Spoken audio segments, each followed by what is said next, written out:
3, we are up and the sun is so bright. I'm gonna flip this camera just in case you didn't hear what I just said. Good morning, it's day 3. We are about to start this day and hopefully it will start off a lot easier than it did yesterday. I hope that you enjoy the vlog, and I'm gonna turn this around now so that you can see the beautiful sun shining on the mountains that we're looking at. All right guys, let's go.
Taking a walk.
So absolutely beautiful.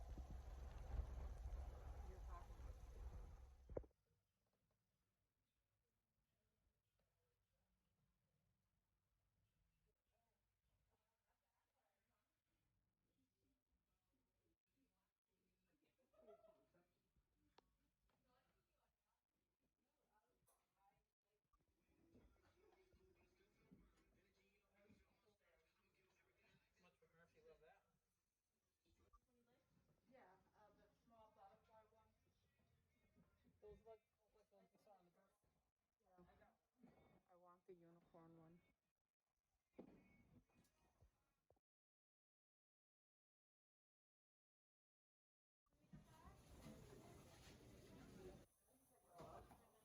You know where I've never been upstairs?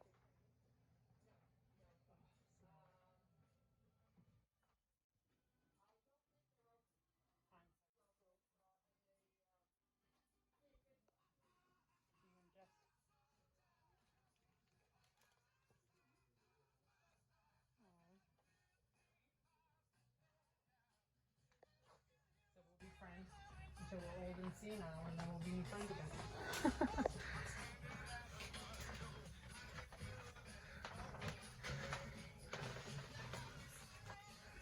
Hey, girl.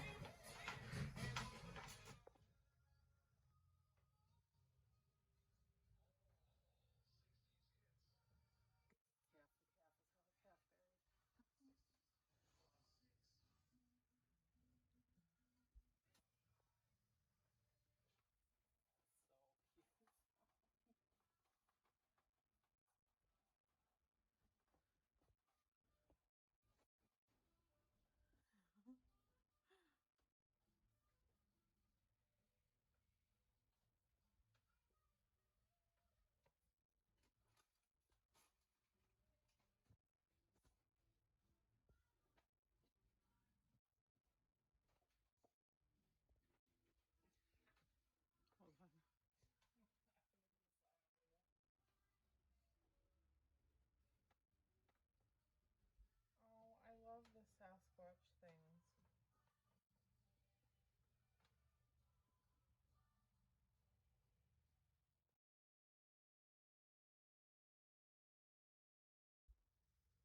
a cute little sign. Marshmallow World in the winter.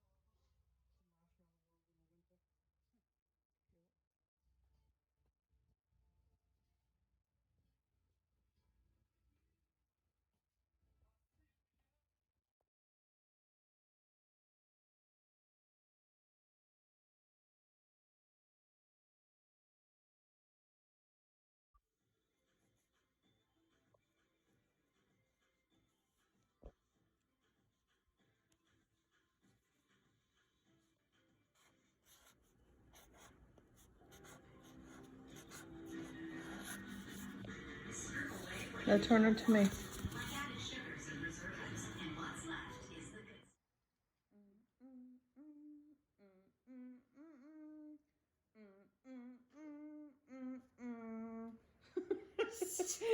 These are my Dollar Tree women's camping socks. Hello, sister. Check these babies out. They are the cutest. I love them. Aren't those fancy, y'all? Chillin'.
Hello. I'm gonna wait until this connects. I hope that my voice, you can hear it clearly. I wanted to read to you really quick about the alien abduction that happened up where we're staying for vacation for the week.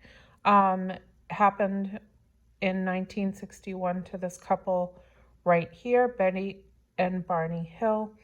In September of 1961, Betty and Barney Hill were driving from Montreal, Canada to Portsmouth, New Hampshire on the way home from their belated honeymoon. While driving through the White Mountains of New Hampshire, the couple experienced an extraterrestrial phenomenon that would launch them into the international spotlight and help shape the dialogue around future supernatural encounters.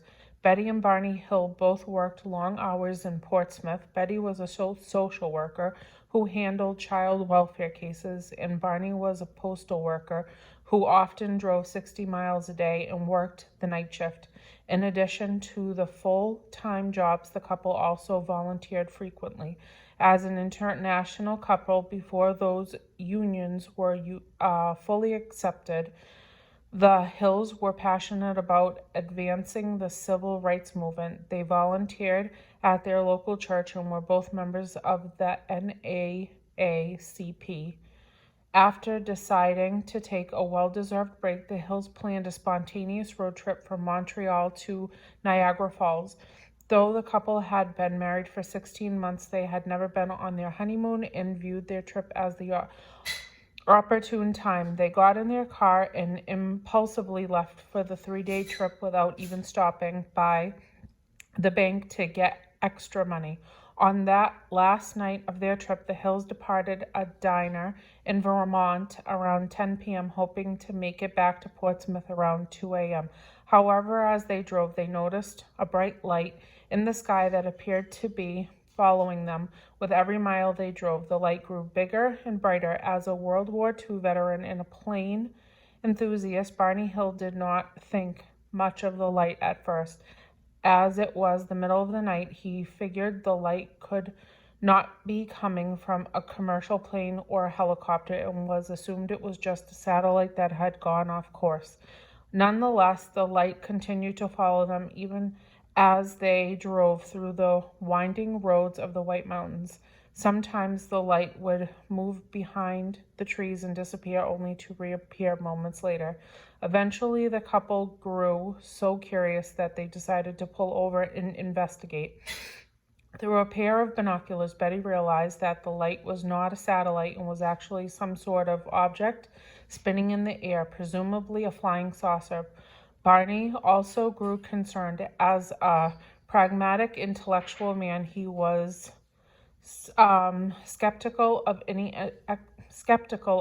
extraterrestrial explanation, but he had no alternative guess as to what the light could be. The couple continued driving until they reached Route 3 in Lincoln, when the object hovered just over 100 feet above the car. Barney abruptly stopped, got out of the car with a handgun, and saw something that was as big as a jet but as flat as a pancake. Behind the windows of the object were beings in gray uniforms who told Barney to put down his binoculars. He tried to raise his pistol but somehow found himself unable to. Realizing that he was about to be captured, he ran back to the car and sped off. At some point, Betty and Barney Hill heard strange beeping noises from their trunk, felt drowsy, and eventually lost consciousness. The next morning, the couple woke up in the house in Portsmouth with no recollection of the events that occurred the night before. However, Barney's shoes had been scuffed. Betty's dress had been torn, and both of their watches had stopped working. Trying to piece together what happened, Betty spent hours in the library reading about the Natural Investigations Committee on Aerial Phenomenon, a civilian UFO group. She also filed a report to the Air Force concerned about radiation. In the next couple of years, the couple suffered from disturbing dreams, anxiety. They began seeing a psychiatrist named Benjamin Simon, who helped them piece together what had happened on that night. Throughout months of sessions in hypnosis, a popular technique at the time, the couple began to recall what happened to them. According to the Hills, the uniform had landed on their car as they were speeding down the mountains and put them to sleep. Afterwards, the gray beings they had seen earlier had led them up to a long ramp into the spacecraft. Once inside, the Hills were separated and individually tested. They were asked to climb on a metal table and remove their clothes, where the gray beings would pluck their hairs, take clippings from their fingernails, and peel off parts of their skin. Each sample was placed on something that resembled a glass slide. The gray beings also probed needles into their arms, legs, and heads. Betty recalled that one needle was even inserted into her stomach as a pregnancy test. Throughout the ordeal, Betty and Barney Hill claimed that one of the beings was the leader who was observing the process from the side. Later, alone with the leader, Betty asked where the craft had flown. Under hypnosis, she replicated the star map shown to her on the ship. Years later, a woman named Marjorie Fish attempted to interpret, sorry, I'm losing my voice, Betty's reproduction of the map and concluded that the beings had come from the star system Zeta Reticuli. Though the story of Betty and Barney Hill was not the first tale of the alien abduction, theirs was the most well-documented and feasibly legitimate. After this encounter, Betty Hill continued doing research on UFOs for the remainder of her life, and the story of the Hills became one of the most widely publicized alien encounters in history. It even shaped the way that alien encounters are discussed today in the media. Before the Hills experience, aliens were portrayed as friendly creatures who would commute back and forth between Earth and their home planets. However, after the Hills shared their story, alien abductions became better known to their mystery and intrigue. Alien movies and sci-fi novels like The X-Files started to include common tropes such as medical explanations and missing time. Although the Hills have both since passed away, their legacy and the events that have occurred in the White Mountains in 1961 have not been forgotten. Yeah, I'm recording, just know that. Dun, da, da, da. Can you guys hear me?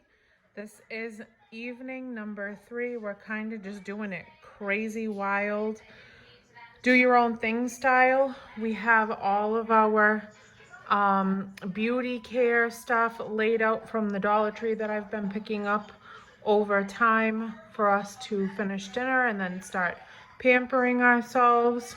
I'm having salad, which all of these little things here I got from Aldi's, and then I found these books today from the Dollar Tree, and I can't wait to crack in and look at these. These are like $30 books, and I'm really especially excited to look at that one to see if there's anything that we can make while we're here on toast, because that looks interesting. And that's it. We're just going to kind of chill out, do our thing. I hope that you enjoyed today's vlog, day number 3. We're just going to chill for the rest of the evening. So I just wanted to say goodnight. See you guys tomorrow. Bye, everyone.